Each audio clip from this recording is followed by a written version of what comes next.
BBC বাংলার সান্ধ্য অধিবেশন প্রবাহতে আপনাদের স্বাগত। আজ আপনাদের সাথে লন্ডন স্টুডিও থেকে আছি মানসী বড়ুয়া।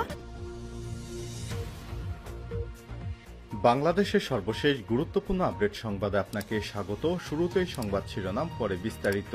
শুরুতেই জানিয়ে দিব, রাষ্ট্রের সাথে প্রতারণা করার অভিযোগে শাস্তি পাবেন ভুয়া মুক্তিযোদ্ধারা, বললেন ফারুক আজম। মুক্তিযোদ্ধা না হয়েও যারা মুক্তিযোদ্ধা দাবি করে এতদিন সুযোগ সুবিধা গ্রহণ করেছেন, তারা রাষ্ট্রের সঙ্গে প্রতারণা করেছেন, এজন্য তাদের ভয়ানক শাস্তি পেতে হবে বলে মন্তব্য করেছেন অন্তর্বর্তীকালীন সরকারের মুক্তিযোদ্ধা বিষয়ক উপদেষ্টা ফারুক আজম বীর প্রতীক।